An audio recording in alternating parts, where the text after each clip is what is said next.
At least 4 people have been shot dead in election violence in Kenya as the country awaits the results of Tuesday's poll.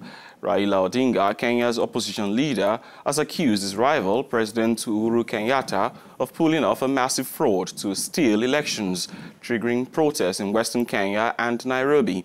Within hours of Mr Odinga's statement, a protest erupted in opposition strongholds in Kisumu, Mombasa and Nairobi, with reports of 3 people shot dead by police in the Nairobi slum of Mathare. Mr Odinga said the Electoral Commission's computer system had been hacked. He described the reported hack as an attack on Kenya's democracy and published 50 pages of computer logs on his Facebook page to support his claims. He also linked the death of a senior election official found strangled and tortured a week before the polls to the alleged penetration of electoral servers.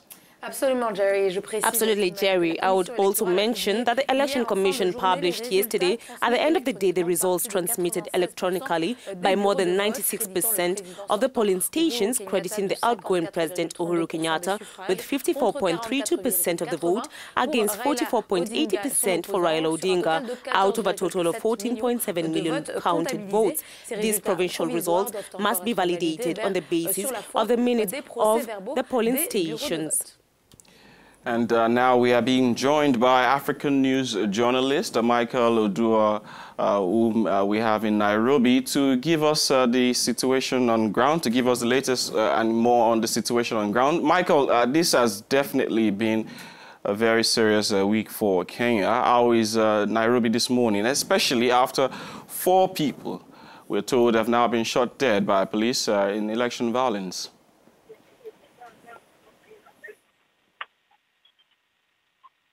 Yes, hello, it's Michael, and at the moment, apparently Kenya is calm, and the situation is not even tense, and people are still waiting for the results to be announced.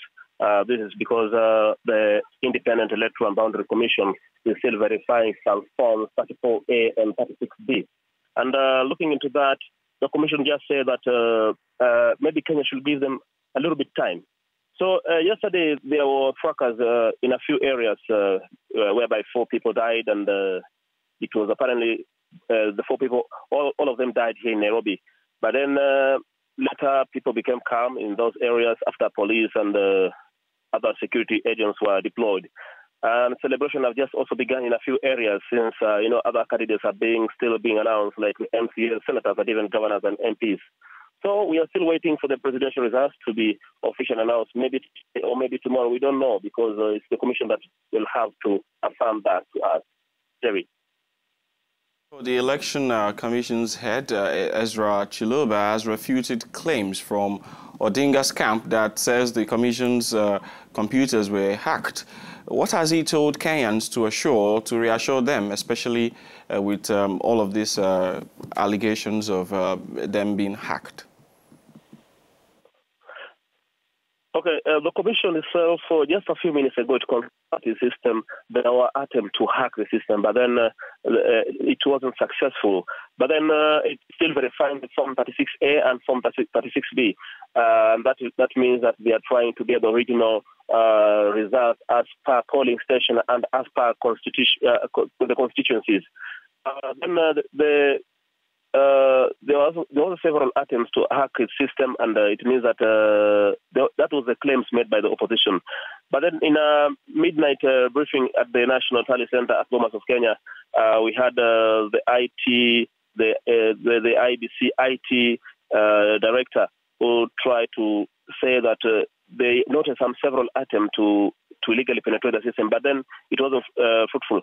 But then IBC also confirmed that they had to receive other forms 34A, and that means they'll have to confirm it manually, all that is going through the system. And that means we also have some over 1,200 polling stations across the country that haven't actually transmitted or relayed their results. So these polling stations, IBC said, are mostly in far-flung areas like northeastern Kenya and parts of Turkana. But with the commission sticking to the controversial raw results on its public portal, President Uhuru Kenyatta appears to be headed for a sustainable first-round victory.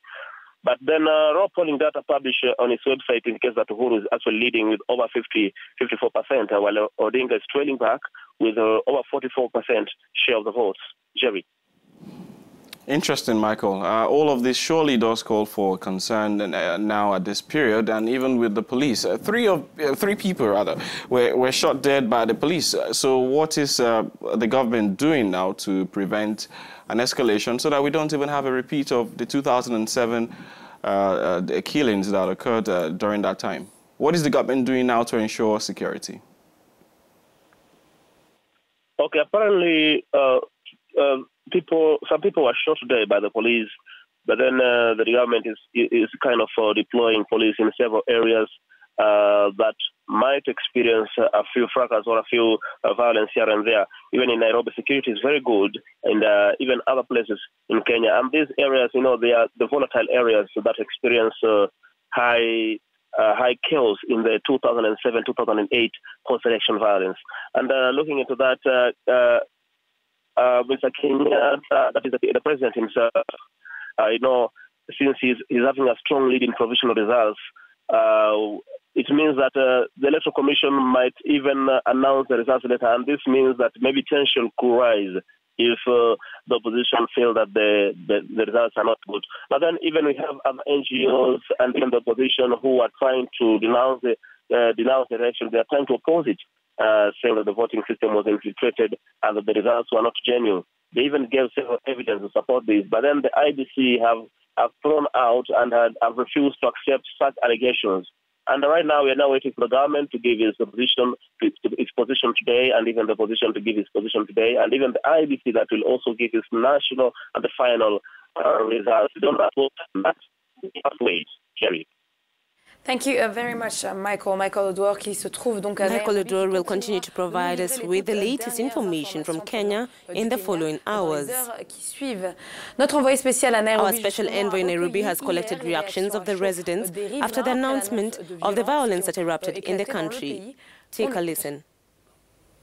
I would like to urge all Kenyans to maintain peace and wait for what our government will tell us to go on for. And I would encourage each and every person as a Kenyan, not as an individual tribe, to maintain peace and to wait for the final result.